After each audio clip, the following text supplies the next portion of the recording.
How's it going, guys? Welcome back to Investing with Zeke. So, we're going to talk about my biggest winners and my biggest losers of 2024.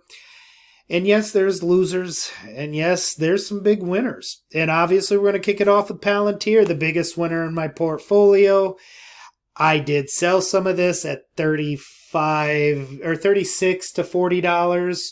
I sold about, I'd say, 60% of my holding of Palantir around those prices because I felt like I was doing the right thing. I felt that it have a better chance of going to 25 than 75. Obviously I'm wrong, but you have that. But I'm still happy to have what I have in Palantir. I'm actually extremely comfortable with what I have in Palantir, and it's going to continue to be in my portfolio.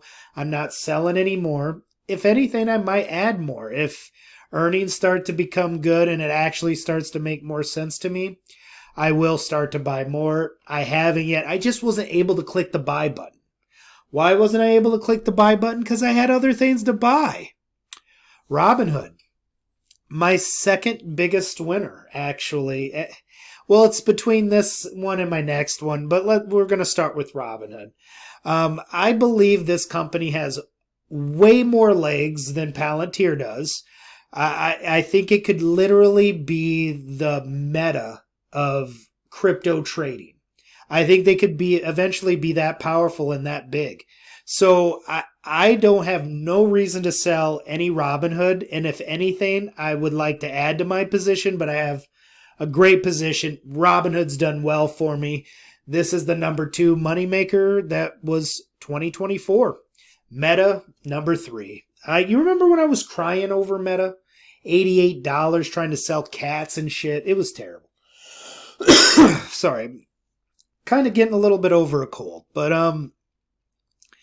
Meta, was phenomenal to me. I had a great time holding Meta. I sold all of it, and that's why I didn't sell all of my Palantir. I learned from Meta. Excuse me. Meta I sold at between $4.95, $4.99. It's ran up another $74 on that, and I think it does still have a little bit of legs to run, but honestly, I'm okay with selling what I did. It was fine. I used the money to buy my next 2 companies, so let's get off into that, but made a killing with Mark. I love Meta. I would buy more if it got into the 300s. I'm a buyer of Meta, but as of now, I'm not really interested. But what I did with those winnings, besides go to Vegas, Under Armour. Remember Under Armour? I was pumping Under Armour forever. I didn't expect it to have a monster run like it's had. But hey, it happened, and I sold. Sorry, I had to do it. You're not going to go to the moon with Under Armour. It's just not going to happen. But I think it's a very strong brand, and I still think it's better valued than Nike. Remember, I came out with a comparison, Nike or Under Armour, and Nike was at like $250 a share. And I'm like, this is trash, guys. Under Armour's better. They even had better designers when they had that lady that was the CEO. They fired her, but I think the designs went a little bit downhill when they fired that Stephanie, I think her name was, from Under Armour. But that's okay. I'm fine. I think Under Armour's still a strong brand and a good company to own, a safe company to own in your portfolio. Better than Nike. You're only at a $4 billion market cap. I believe they have a few $1 billion in the bank. So, and they've been moving product. They've been doing great. So, I was able to buy shares of this in the $5 range. I don't remember when it was, but it was amazing. I bought a whole bunch of them. And then right when it opened, it jumped up to like $8.50 and I sold. I did. I sold, but I made a good, 40% or so off of my money. So I was happy with that, especially since they were winnings with my Meta winnings. So I continued to grow. Still not a bad idea. My next biggest winner was Allegiant Airline. You probably didn't watch any of the videos that I promoted Allegiant Airline in. I don't blame you. It's a boring company. It's an airline that owns some property, and I honestly don't think it's a bad value now, but I was buying this at like $45. Like, it was crazy. It shot up. I mean, with an airline, you're not going to go to the moon with. So, I mean, I took my 30% profits and ran with them. But I mean, I loved this portfolio this year. We had a great year this year. All of us did. It didn't matter, necessarily if you bought Allegiant or if you bought Under Armour. Well, if you would have bought Nike, you wouldn't have had a great year. And if you would have bought Spirit, you would have had a horrible year. But I mean, if you made the right decisions, you kept up on the conference calls.